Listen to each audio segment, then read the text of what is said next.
میرے بھائیوں، گزشتہ جمعۃ المبارک سے نماز کے متعلق گفتگو ہو رہی ہے۔ چونکہ نماز جو ہے اسلام کے بنیادی ارکان میں سے ہے، کل قیامت کے دن سب سے پہلے اسی کا سوال کیا جانا ہے، اور جس کی نماز درست ہوگی اس کے بقیہ اعمال بھی درست ہوں گے۔ اس لیے اس کی اہمیت ضروری ہے۔ دنیا میں بھی جس بندے کی نماز درست ہے بقیہ اعمال کا اعتبار ہے، اگر نماز درست نہیں ہے بقیہ اعمال کا کوئی اعتبار نہیں ہے، اور آخرت میں بھی جب حساب کتاب ہوگا تو جس بندے کی نماز اچھی نکل آئی اس کے بقیہ اعمال بھی اچھے نکل آئیں گے، اور جس کی نماز اچھی نہ نکلی اس کے بقیہ اعمال بھی اچھے نہیں نکلیں گے۔ تو اس حوالے سے بہت ضروری ہے کہ اپنے اندر نماز پڑھنے کا شوق اور جذبہ پیدا کرنا، اور ان تمام باتوں کا ادراک کرنے کی کوشش کرنا جن کے متعلق اللہ جل شانہ نے قرآن کریم میں اور جناب نبی کریم صلی اللہ تعالی علیہ وسلم نے احادیث نبویہ میں نماز پڑھنے والے کے لیے جو انعامات ارشاد فرمائے ہیں، اور نماز چھوڑنے والے کے لیے جو سزائیں بیان فرمائی ہیں، اگر ان چیزوں کا ادراک ہوگا، ان چیزوں کی ہمیں سمجھ ہوگی، یہ ہمارے احاطہ علم میں ہوں گے، تو یقیناً ہم سب کے لیے نماز پڑھنا آسان ہو جائے گا اور نماز چھوڑنا مشکل ہو جائے گا۔ گزشتہ جمعہ میں نے نماز باجماعت اور نماز مسجد کی جو اہمیت تھی اس حوالے سے روایات بیان کی۔ ان میں اکثریت کے ساتھ جو حدیثیں تھیں وہ ابن ماجہ سے تھیں کہ نماز باجماعت کس قدر ضروری ہے، اور جو لوگ نماز باجماعت چھوڑ دیتے ہیں ان کے لیے کس قدر سزا ہے۔ عبداللہ ابن مسعود رضی اللہ تعالیٰ عنہ صحابہ کرام میں فقیہ درجہ رکھتے ہیں، انہی سے مروی ایک روایت، انہوں نے لوگوں کے سامنے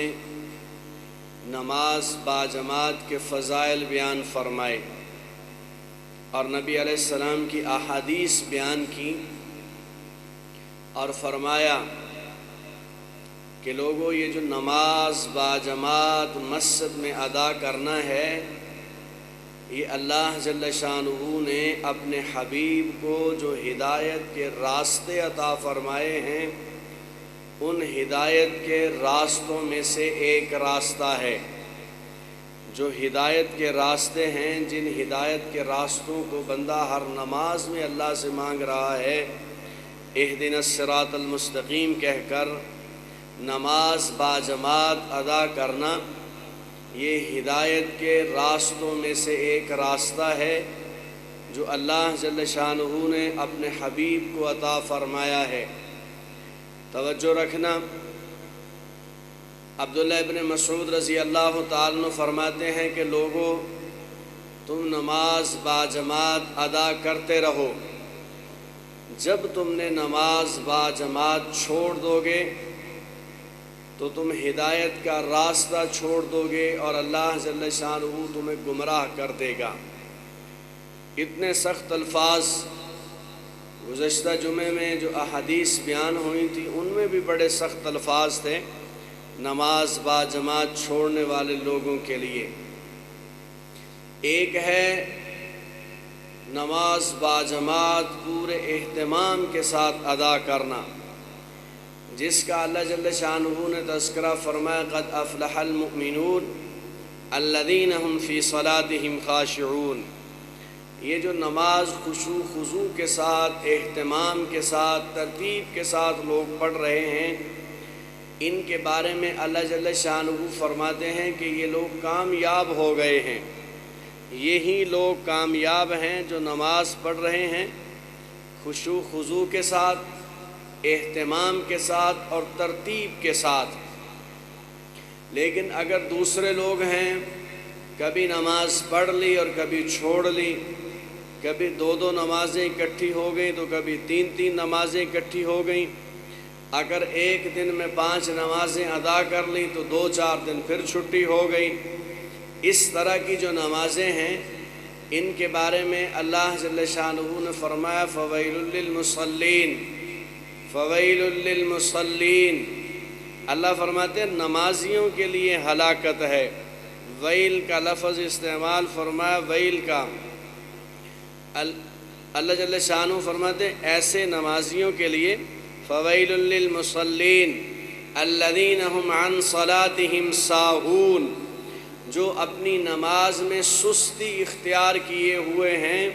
فرمایا ایسے نمازیوں کے لیے ہلاکت ہے۔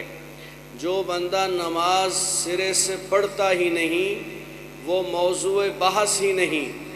اس سے بحث ہی نہیں کی گئی کہ اس کے ساتھ کیا ہے، یہ جو نماز پڑھتا ہے لیکن سستی کے ساتھ، اور اس آیت کی تفسیر میں جو سستی کے ساتھ نماز پڑھتے ہیں، اس سے بعض مفسرین تو یہ فرماتے ہیں کہ اس سے مراد وہ ہے جو نماز لیٹ کر کے پڑھ رہا ہے، کبھی پڑھ لی اور کبھی تاخیر سے پڑھ لی۔ لیکن اکثر مفسرین یہ بھی فرماتے ہیں کہ اس سے مراد نماز باجماعت چھوڑنے والا شخص ہے، جو نماز باجماعت ادا نہیں کرتا، اپنے گھر کے بیڈ کے ساتھ اس نے ایک مصلی رکھا ہوا ہے اور اپنے جی کے اعتبار سے یہ بہت بڑا نمازی ہے اور وہاں یہ نماز ادا کر لیتا ہے، یہ ایسا نمازی جو نماز باجماعت ادا نہیں کر رہا، اس نمازی کو قرآن کریم میں اللہ جل شانہ نے قرآن کریم میں فرمایا کہ ایسے نمازی کے لیے ہلاکت ہے، ایسے نمازی کے لیے ہلاکت ہے جو نماز اپنے گھر میں ادا کر لیتا ہے۔ بہرحال ایک بحث تو وہ ہے کہ نماز باجماعت ادا کرنا، مسجد میں آ کر پڑھنا اور بر وقت اس کو ادا کرنا، اور اگر جذبہ پیدا نہیں ہو رہا نماز پڑھنے کا تو پھر ضروری ہے ان باتوں کا ادراک ہونا جن میں اللہ جل شانہ نے فرمایا تو وہ قرآن بن کر ہمارے سامنے آیا، نبی علیہ السلام نے فرمایا تو وہ سنت اور حدیث بن کر ہمارے سامنے آیا کہ نماز کی اہمیت کس قدر ضروری ہے دل میں اتارنا۔ نبی کریم صلی اللہ تعالی علیہ وسلم نے نماز پڑھنے والے کے لیے ترغیباً بھی فرمایا ہے، ترہیباً بھی فرمایا ہے، شوق دلانے کے لیے ترغیب بھی دی ہے، اور نماز چھوڑنے والے کے لیے نبی علیہ السلام نے آخرت کی سزائیں اور اس کے عذاب بھی بیان کیے ہیں، تاکہ دونوں چیزیں ذہن میں ہونی چاہیے۔ قرآن کریم کے 3 حکم ایسے ہیں، 3 آیات جن میں اللہ جل شانہ نے اکٹھے 2 حکم نازل کیے، ان دونوں حکموں میں سے بندہ ایک حکم پورا کرے، ایک چھوڑ دے، اللہ جل شانہ ایک عمل بھی قبول نہیں فرماتے۔ پہلا حکم وَقَضَىٰ رَبُّكَ أَلَّا تَعْبُدُوا إِلَّا إِيَّاهُ وَبِالْوَالِدَيْنِ إِحْسَانًا۔ اللہ جل شانہ نے اس آیت میں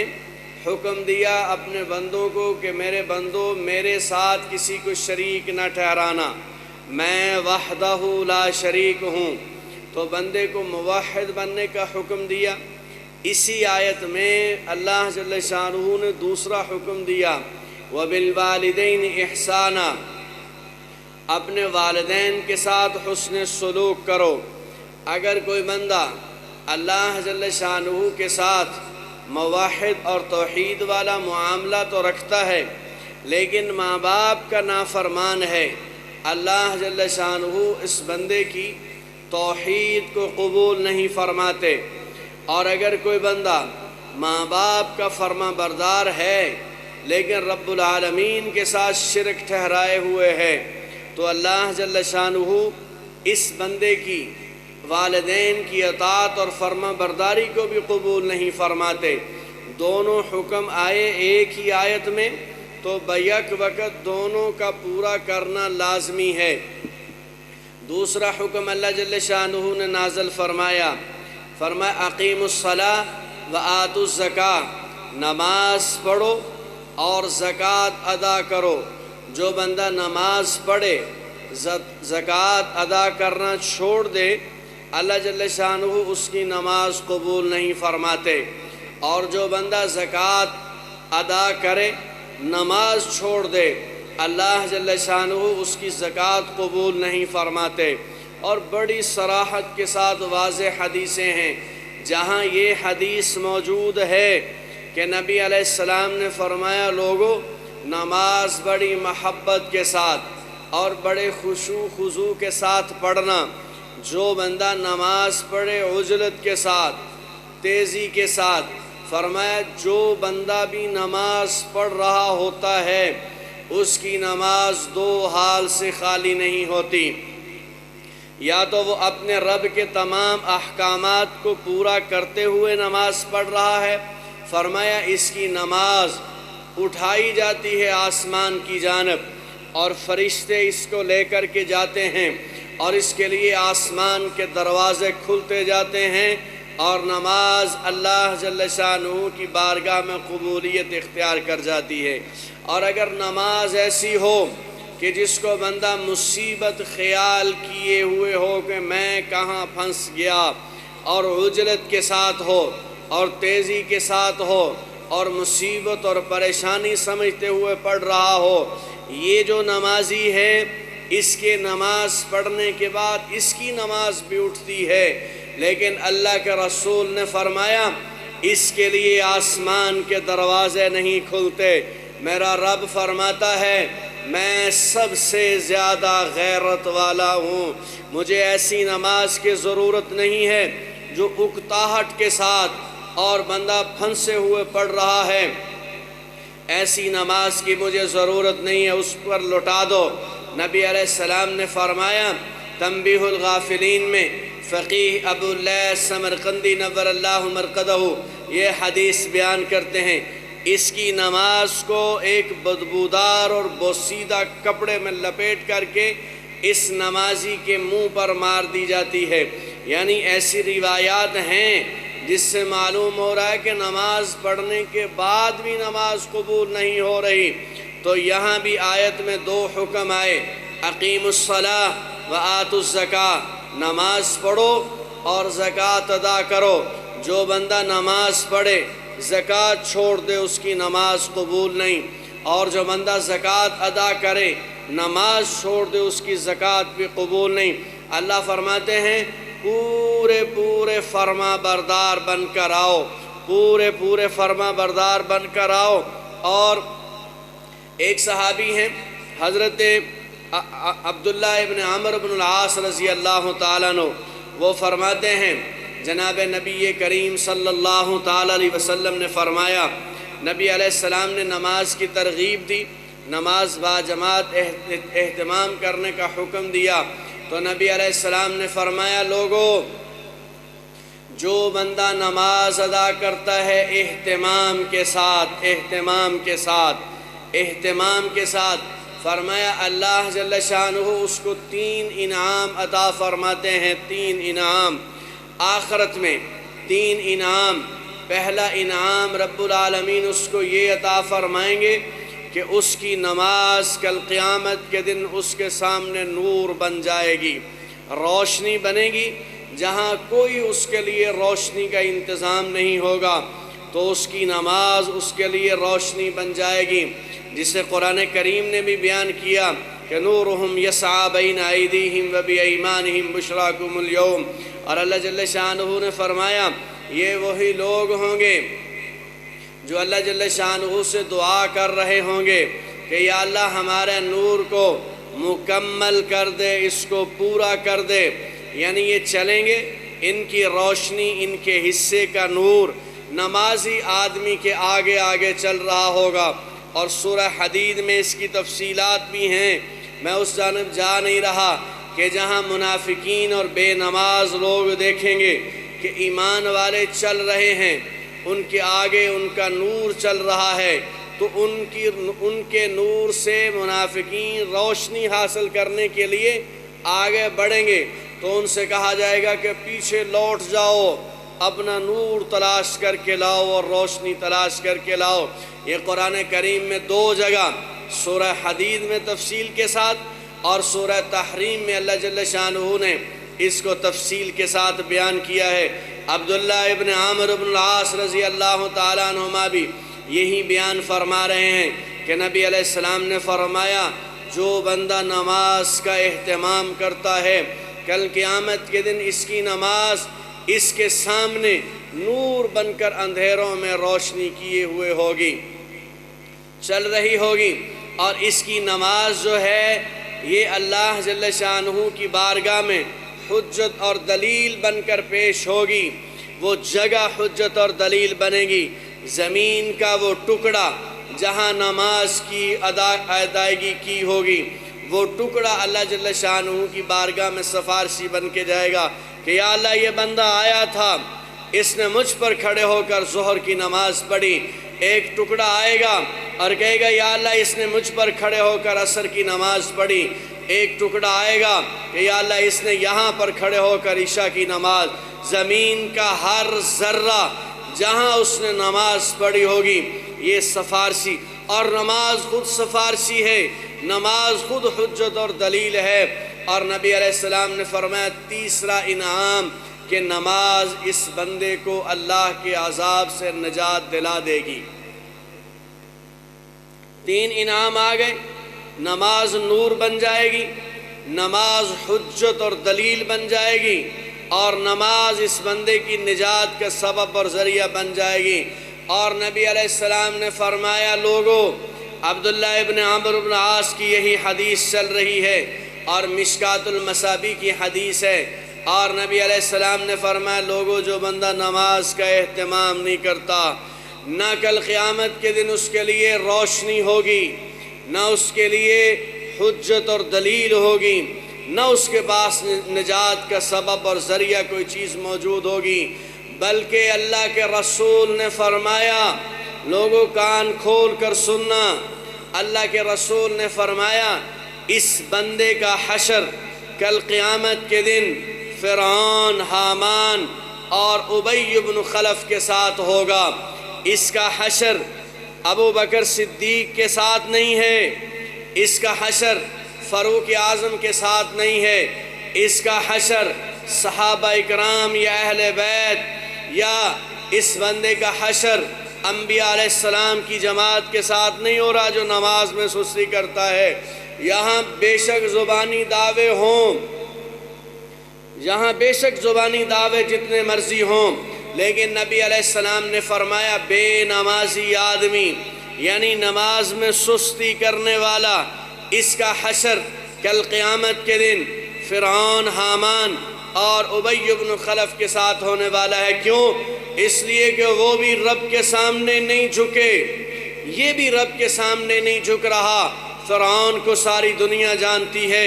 کس قدر اللہ کے عذاب اور عذاب میں آیا، اور حامان کو دنیا جانتی ہے کس قدر اللہ جل شانہ نے اس کو عبرت کا نشان بنایا۔ ابی بن خلف مکہ مکرمہ میں مسلمان اور نبی علیہ السلام کو تکلیفیں پہنچایا کرتا تھا، اور ایک موقع پر کہنے لگا نبی علیہ السلام سے کہ میں نے ایک گھوڑا پالا ہوا ہے، اس کو بڑا چارہ کھلاتا ہوں اور اس کی بڑی دیکھ بھال کرتا ہوں۔ اس پر سوار ہو کر نبی علیہ السلام سے کہنے لگا میں اس گھوڑے پر سوار ہو کر آپ کو قتل کروں گا۔ نبی علیہ السلام نے فرمایا انشاءاللہ اگر اللہ نے چاہا تو میں تجھے قتل کروں گا میں۔ پھر غزوہ بدر آیا اور وہ نبی علیہ السلام کو ڈھونڈتا پھر رہا ہے اور نبی علیہ السلام پر حملے کا ارادہ کرتا ہے۔ لوگوں نے کہا کہ تم چھوڑ دو، تم جنگ کی طرف مصروف رہو، وہاں تک پہنچنا مشکل ہے۔ کہنے لگا آج اگر وہ بچ گئے تو میں نہیں بچوں گا، اگر وہ بچ گئے نبی علیہ السلام بچ گئے تو میں نہیں بچوں گا۔ پھر نبی علیہ السلام نے دیکھا کہ وہ میری جانب بڑھ رہا ہے، صحابہ نے آگے بڑھ کر قتل کرنا چاہا تو نبی علیہ السلام نے فرمایا رک جاؤ، اس کو آنے دو، اس کو آنے دو۔ جب وہ قریب آیا تو نبی علیہ السلام نے چھڑی اور ایک روایت میں ایک برچھا ایک صحابی سے پکڑ کر، وہ گھوڑے پر آ رہا ہے تو نبی علیہ السلام نے یوں اس کے لگایا، اس کی گردن پہ لگا، ہلکی سی خراش آئی، لیکن اس کے لگنے سے وہ زمین پر تڑپ رہا تھا، اور تڑپتے تڑپتے وہ دوبارہ بھاگا اور چیختا ہوا بھاگا اور اپنے لشکر میں گیا۔ تو لوگوں نے، کافروں نے اس کافر کو آر دلائی کہ ہلکی سی خراش ہے، یہاں لوگوں کے عضو کٹے ہوئے ہیں، لوگوں کے ہاتھ کٹے ہوئے ہیں، اس جنگ میں لوگوں کے پاؤں کٹے ہوئے ہیں، لوگ جسم ان کے چھلنی ہیں، اور وہ چیخ نہیں رہے، تو سردار ہو کر چیخ رہا ہے۔ آگے سے جملہ دیکھیے اس کا، اس نے کہا کہ مجھے انہوں نے کہا تھا کہ میں تمہیں قتل کروں گا، آج اگر وہ مجھ پر تھوک بھی دیتے تو میں قتل ہو جاتا۔ تمہیں معلوم نہیں ہے کہ میری تکلیف کس قدر ہے، میری تکلیف اگر پورے مکہ میں تقسیم کی جائے تو سارا مکہ کا مشرک مر جائے۔ اللہ کے رسول فرماتے ہیں وہ بندہ جو نماز میں سستی کرتا ہے، اللہ جل شانہ اس کا حشر ان لوگوں کے ساتھ فرمانے والے ہیں، فرعون کے ساتھ، حامان کے ساتھ اور ابی بن خلف کے ساتھ۔ حضرت معاذ بن جبل رضی اللہ تعالیٰ عنہ صحابی رسول ہیں، نبی علیہ السلام ان کے ساتھ بڑی محبت فرمایا کرتے تھے، بڑی محبت کی داستانیں ہیں، اور نبی علیہ السلام نے ان کو یمن کا گورنر بنا کر بھی بھیجا، لوگوں کو دین سکھلانے کے لیے بنا کر بھی بھیجا۔ بڑی محبت کی داستانیں۔ حضرت معاذ بن جبل رضی اللہ تعالیٰ عنہ فرماتے ہیں کہ مجھے جناب نبی کریم صلی اللہ تعالیٰ علیہ وسلم نے 10 باتوں کی وصیت کی،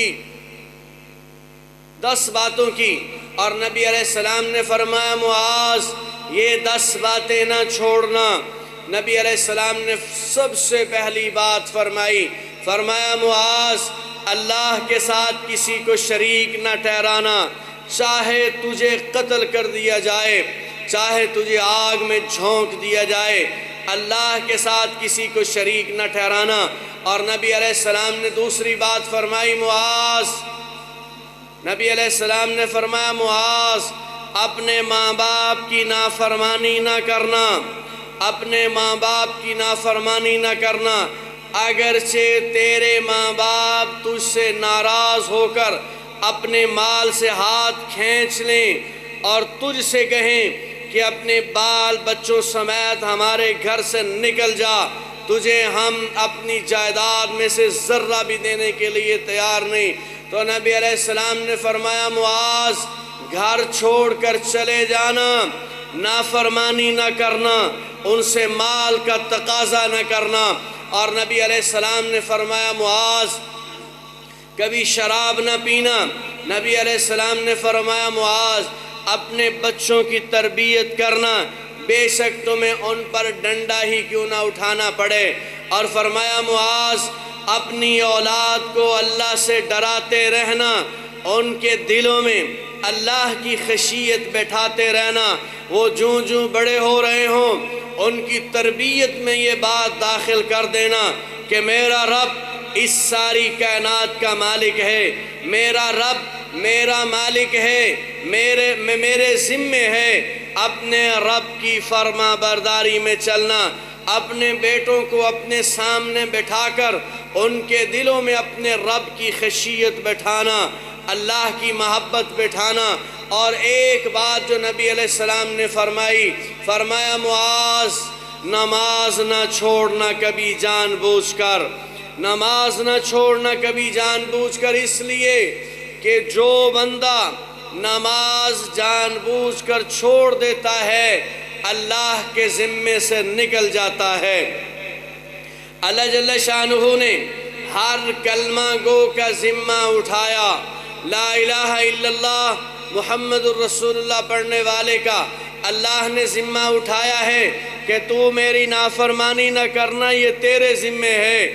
تجھے جنت میں داخل کرنا یہ میرے ذمے ہے۔ نبی علیہ السلام نے فرمایا معاذ نماز نہ چھوڑنا، اس لیے کہ جب بھی کوئی نماز چھوڑتا ہے جان بوجھ کر وہ اللہ کے ذمے سے نکل جاتا ہے۔ حضرت معاذ بن جبل رضی اللہ تعالیٰ عنہ جب آخری وقت آیا تو بیمار ہیں اور رونا شروع ہو گئے۔ لوگوں نے کہا معاذ آپ جیسا عظیم آدمی بھی موت کے خوف سے رو رہا ہے، آپ کو معلوم نہیں ہے ابھی آپ کی روح پرواز کرے گی، آپ کی ملاقات جناب رسول اللہ صلی اللہ علیہ وسلم کے ساتھ ہونے والی ہے، آپ کی ملاقات صدیق اکبر سے ہونے والی ہے، آپ کی ملاقات فاروق اعظم سے ہونے والی ہے۔ آپ رو رہے ہو موت کے خوف سے، آپ رو رہے ہو دنیا کی محبت سے۔ کہا اللہ کی قسم میں اس لیے نہیں رو رہا، میں اس لیے نہیں رو رہا، میں اس لیے رو رہا ہوں کہ میرا کیا بنے گا وہاں جا کر۔ میں دنیا کی جدائیگی سے نہیں رو رہا، میں آخرت کے منظر سے رو رہا ہوں کہ میرا کیا بننے والا ہے۔ پھر حضرت معاذ بن جبل نے اسی بیماری کی حالت میں وہیں لیٹے لیٹے دعا کے لیے ہاتھ اٹھائے، ایسے شاندار لفظ حضرت معاذ بن جبل رضی اللہ تعالیٰ کہنے گے یا اللہ تو جانتا ہے کہ میں اپنی زندگی سے کتنی محبت کرتا تھا، مجھے اپنی زندگی سے کتنی محبت تھی تو جانتا ہے، لیکن یا اللہ تو جانتا ہے کہ میں نے اپنی زندگی سے محبت اس لیے نہیں کی کہ میں درہم اکٹھے کروں، میں دینار اکٹھے کروں، میں اونٹ جمع کروں، میں بکریوں کے ریوڑ بناؤں۔ یا اللہ مال اکٹھا کرنے کے لیے نہیں تھی، بلکہ مجھے زندگی سے محبت تھی کہ میں تیرے نام کی سربلندی کے لیے میدان کارزار میں اتر کر جہاد کروں، اور یا اللہ مجھے اس لیے محبت تھی کہ میں تیرے سامنے لمبے لمبے سجدے کروں۔ یہ نفلی عبادت ہے، فرض کبھی نہیں چھوڑا، نفلی عبادت ان کی موت کے وقت ان کی تڑپ ان کے الفاظ بن ان کی زبان پر آ رہی ہے۔ میرے بھائیوں ایک بڑی تفصیلی حدیث ہے جو مختلف کتب سے جس کا مجموعہ ہے۔ اللہ کے رسول علیہ السلام نے فرمایا جو بندہ نماز کا اہتمام کرتا ہے اللہ جل شانہ اس بندے کو 5 انعام عطا فرماتے ہیں۔ 5 انعام پہلے میں نے حدیث بیان کی تھی، اس میں نبی علیہ السلام نے 3 انعام بیان فرمائے، اس حدیث میں 5 انعام۔ نمازی آدمی کو سب سے پہلا انعام اللہ جل شانہ یہ عطا فرماتے ہیں کہ نمازی آدمی کے رزق میں اللہ برکتیں عطا فرما دیتے ہیں، رزق کے معاملے میں اس کو بے فکر کر دیتے ہیں۔ رزق کمانے کا حکم ہے، رزق کمانے کا حکم ہے، اور بندہ صبح اٹھا مسجد میں آیا نماز پڑھی رزق کی تلاش میں نکل گیا اور سارا دن رزق اکٹھا کرتا رہا، اور پھر ظہر کا وقت آیا اور اللہ کا منادی پہنچ گیا مسجد میں اور یہ بندہ اپنے کام میں لگا ہوا ہے، اور اللہ کے منادی نے کہا حی علی الصلاۃ، اب سارے کام چھوڑ دو، ہاتھ کھینچ لو، پیچھے ہاتھوں کو کرو اور پلٹو اپنے رب کی بارگاہ کی طرف۔ بندہ سوچتا ہے کہ میں تو اپنی روزی کمانے میں لگا ہوا تھا، میں نے تو یہاں سے نفع کمانا تھا، اب میں کہاں جاؤں؟ تو اللہ فرماتے ہیں مؤذن سے ابھی اسی کے ساتھ ہی کہہ دے حی علی الفلاح، کامیابی کی طرف آؤ۔ اس لیے تم اگرچہ وہاں تلاش کر رہے ہو لیکن رزق اتارنے والا میں ہوں جو آسمانوں سے اترے گا، مجھے چھوڑ کر رزق کمانے جاؤ گے، نماز باجماعت چھوڑ کر رزق کمانے جاؤ گے تو پھر تم اسی مال کی دلدل میں ڈوب جاؤ گے، نکل نہیں سکو گے۔ 20 نہیں، سینکڑوں نہیں، ہزاروں تاجر آپ دیکھ سکتے ہیں نماز کے پابند نہیں، ظاہری آنکھ سے دیکھو تو کروڑوں کے مالک ہیں، لیکن جب بیچ میں اتر کر دیکھو گے تو جتنوں کے وہ مالک نظر آئیں گے اس سے زیادہ کہ وہ مقروض نظر آئیں گے اور قرضے کی انبار ہوں گے۔ میرا رب بتا رہا ہے کہ مجھے چھوڑ کر جس مال میں تم ڈوبے ہوئے ہو، اسی مال کی دلدل کی وجہ سے تم پھنسے رہو گے اور تم مصیبت میں رہو گے۔ تمہاری راتوں کی سکھ کی نیند کو اڑا دوں گا، تمہارے دن کے چین کو اڑا دوں گا، اور سب سے قیمتی چیز صحت ہے، صحت، اور اسی مال کے حصول میں تمہاری صحت کو اڑا دیا۔ کیوں؟ یہ جہاں سے سکون ملنے والا تھا وہاں سے سکون لیا نہیں۔ نبی علیہ السلام نے فرمایا جو بندہ نماز کا اہتمام کرتا ہے اس کے 5 انعاموں میں سے پہلا انعام اللہ جل شانہ اس کے رزق کی تنگی کو دور فرما دیتے ہیں۔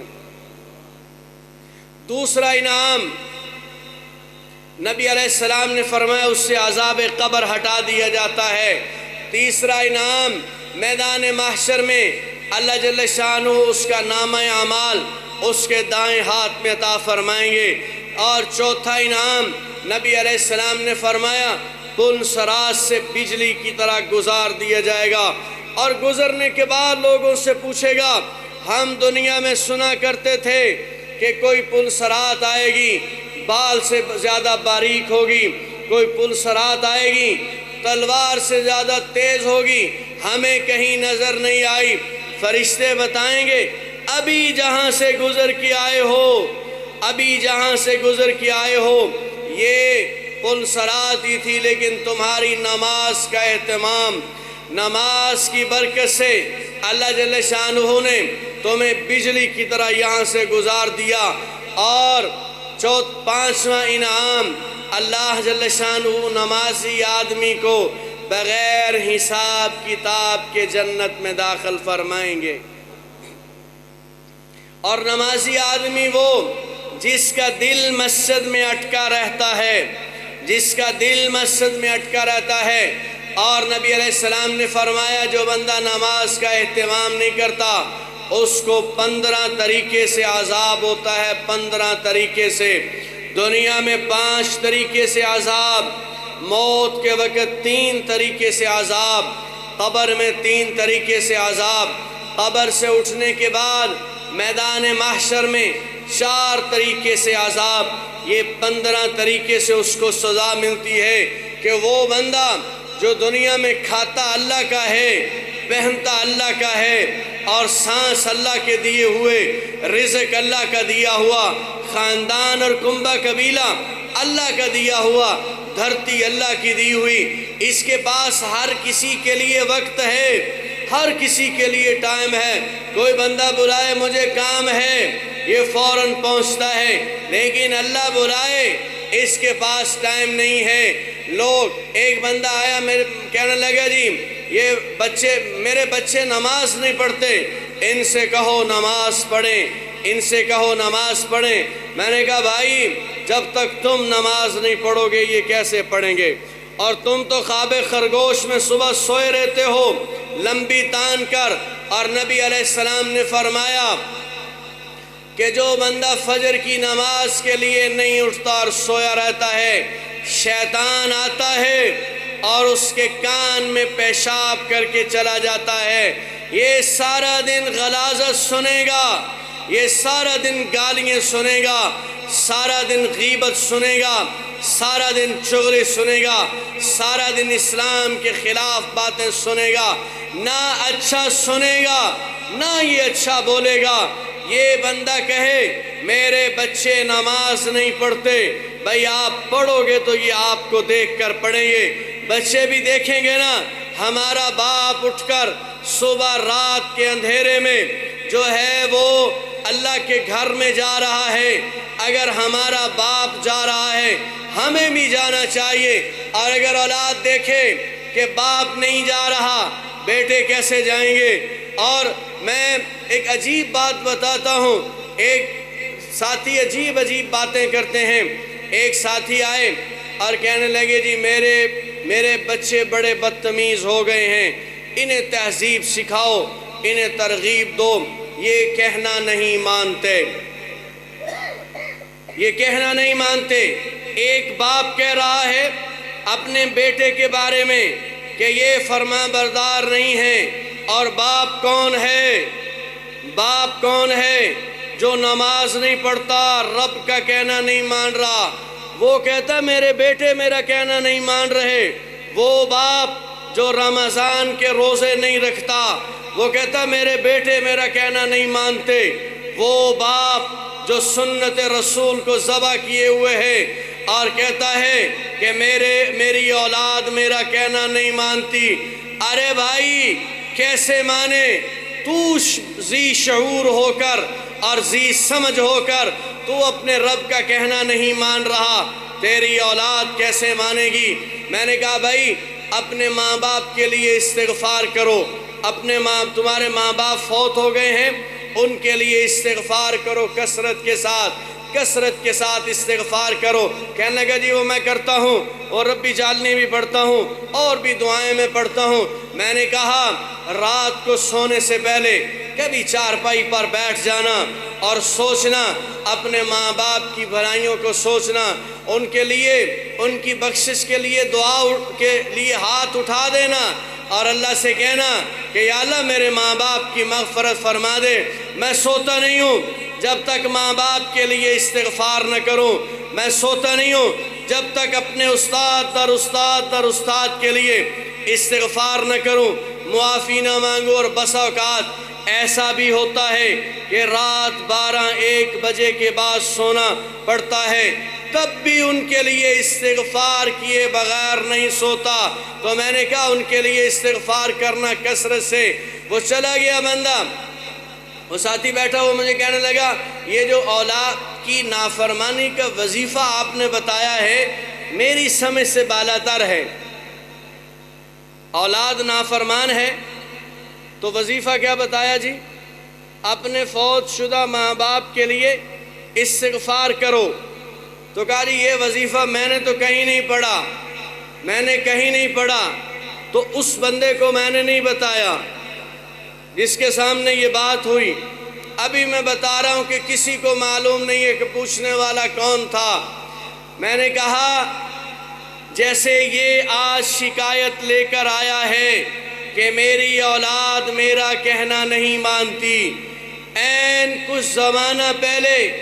اس کا باپ میرے باپ کے پاس یہی شکایت لے کر آیا تھا کہ یہ کہنا نہیں مان رہے۔ اللہ جل شانہ اسی کا مکافات عمل کیے ہوئے ہے،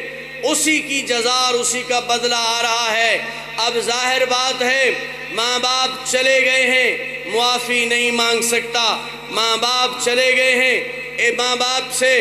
ماں باپ کی خدمت نہیں کر سکتا، لیکن آخری حل ہے ان کے لیے استغفار کرنا۔ اس لیے میرے بھائیوں بہت ضروری ہے، اگر ماں باپ دین پر چلیں گے اولاد دیکھ کر چلے گی۔ ماں باپ نماز کا اہتمام کریں گے، اولاد نماز کا اہتمام کرے گی۔ ماں باپ روزوں کا اہتمام کریں گے، اولاد روزوں کا اہتمام کرے گی۔ اور اگر ماں باپ نماز کو، روزے کو، شعائر اسلام کو مذاق کے ساتھ اڑا دیں گے، یہ پھر تمہاری ہی اولاد ہے، یہ بھی مذاق کے ساتھ اڑا دے گی۔ جب نماز کا مذاق اڑانے والا کامیاب نہیں ہے، اسے پھر بے فکر ہو جانا چاہیے کہ اس کی نسل میں سے کوئی ایسا نہیں پیدا ہو سکتا جو آخرت میں اس کی کامیابی کا سبب اور ذریعہ بنے۔ اللہ جل شانہ محفوظ فرمائے، اللہ عمل کی توفیق عطا فرمائے۔ وآخر دعوانا ان الحمدللہ رب العالمین۔